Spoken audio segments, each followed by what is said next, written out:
Hello again. In this episode, we're going to address the specific question, is a Roth IRA or 401k the best way to save for retirement? I like this question because it tells me that you're thinking. Because 91% of Americans, I think, are duped into putting money into traditional IRAs or 401ks. Only 9% rethink their thinking. So I'm going to show you the big difference here between these, and you're going to get some insights that maybe you've never had before, and we'll keep it as simple as possible to empower you to make the best decision. But the quick answer, in my opinion, is no, it's not the best way. It may be a good way or a better way than IRAs or 401ks, but it's not the best way. I will share with you what I think is absolutely the best way to save for retirement.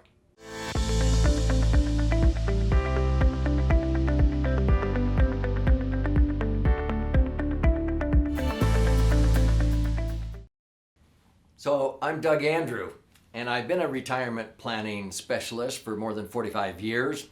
And I think it behooves us to get serious about socking away money for our future. A lot of people don't learn how to set aside money, live on less than what they earn.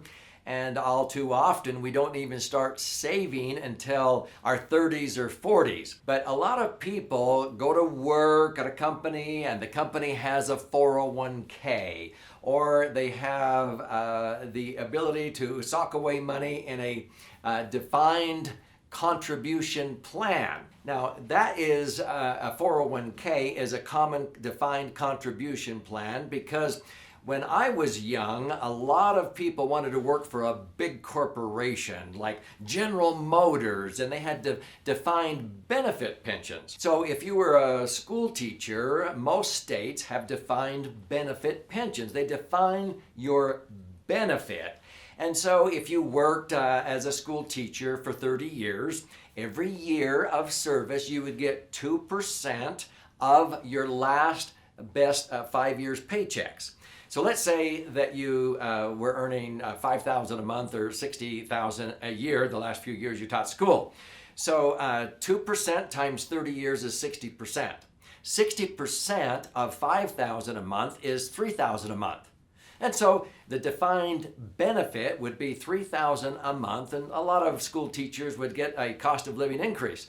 So that's called a defined benefit. You know what the benefit is. Well, a lot of times those pensions were not managed very well, and so a lot of these large corporations, if they filed bankruptcy or what have you, where they had their pensions being managed were not arm's length, and many times people lost their retirement pension. The only real defined benefit pensions that we see a lot today now are major corporations or the government, but that's called defined benefit.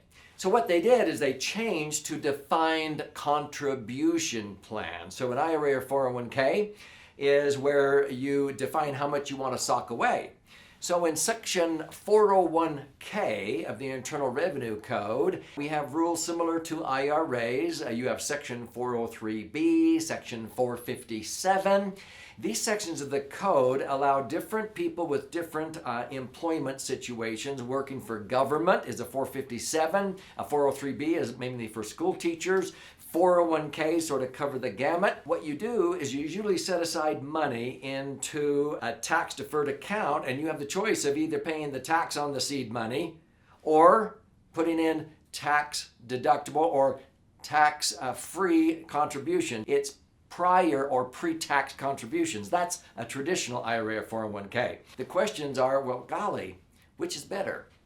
And in this episode, what I want you to understand that if you put money in a traditional IRA or 401k, you are putting in pre-tax dollars. It accumulates tax deferred, but when you go to take it out, now you agree to pay the tax, and people are often shocked with the amount of taxes they pay. Do you know that even school teachers will usually pay back every dime they saved in tax in the first 2 or 3 years of retirement, and they pay it back again and again and again. By the time they finally check out and pass away, many of them that I would see would pay back 10, 12, 15 times the taxes they saved over 30 years on the seed money in the first 2 or 3 years of retirement, and then every 2 or 3 years, they pay it back again and again and again. I would always say, were you planning your retirement or Uncle Sam's? So the Roth was a step in the right direction, I feel. Because if you think taxes are going to be higher in the future, I can prove to you mathematically that if you put in after-tax dollars into a Roth and it accumulates tax-free, and if in that interim taxes have gone up, usually a Roth is 33% better than a traditional IRA or 401k with the same amount of money. In another episode, I'm going to show you the math behind this. Now, I like to have my cake and eat it too, and so I like to put in pre-tax money if I can, but I do it by using indirect deductions. I use 100-cent dollars as the contribution, but never at the expense of giving up tax-free money on the back end. That's what a Roth does, but you're having to fund it with after-tax dollars.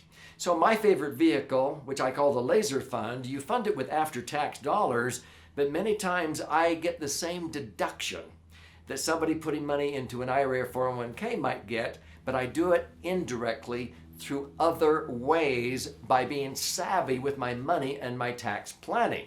So why am I so passionate about this?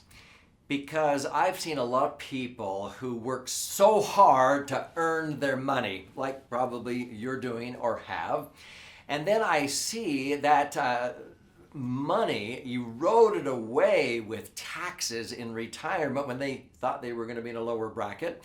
Or if they chose a Roth, which only about 10% of people do, they realize, well, golly, my money's in the market. It's subject to volatility or inflation. I'm not earning a rate of return equal or greater than the rate of inflation. If you were rowing upstream at the rate of 1 or 2 or 3 or 4 miles an hour, but the current of inflation is coming down at 7 or 8, you're going backwards. Many, many years ago, I decided not only did I want to empower many advisors, I've trained over 3,000 financial advisors, CPAs, and tax attorneys. I've written 11 books. We were very blessed. My second book is my all-time bestseller. It's called Misfortune 101. But the next year, my book, Last Chance Millionaire, was talking to about 78 million baby boomers who were going to be taxed to death. They were going to outlive their money because of these problems of taxes and inflation and market volatility. And we were so blessed it became a New York Times and Wall Street Journal #1 bestseller. We had over 3,000 CPAs and tax attorneys pay $6,000 to come through and learn these tax strategies that I teach in these episodes. And what's better than even a Roth IRA or 401k? Far better, and why? Time Warner Business Books was my publisher at the time, and they estimated there were over 50,000 advisors buying my books in bulk on Amazon by the case, and sometimes passing them out like loose cannons, tearing out certain chapters and say, just read these. And then they would say, but give me your money, I'm going to do something different. And they were buggering up a really safe system that I explain in all of my books.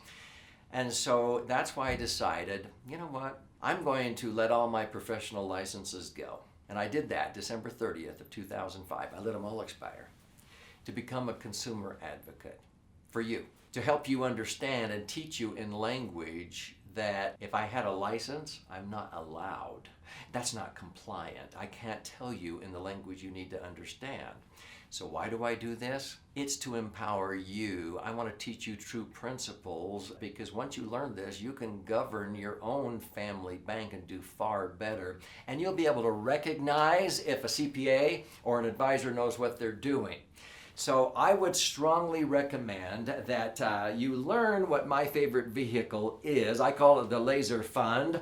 It's far better than a Roth. It has the two benefits of a Roth. You take after-tax money and it accumulates tax-free. That's under Section 72E of the Internal Revenue Code, which has been around since before the code. That's the current section. But I can access my money tax-free, like a Roth. But when I die, in Section 101A, it blossoms and transfers tax-free. If I died right now, every million in my laser fund blossoms to 2.5 million. There's not a Roth around that'll do that. I have to comply with TEFRA, DEFRA, and TAMRA tax citations to do that. And so that's why I wrote this book. It's called The Laser Fund. And if you click down here, you can get a free copy of the Laser Fund. In fact, laserfund.com, you just cover the shipping and handling.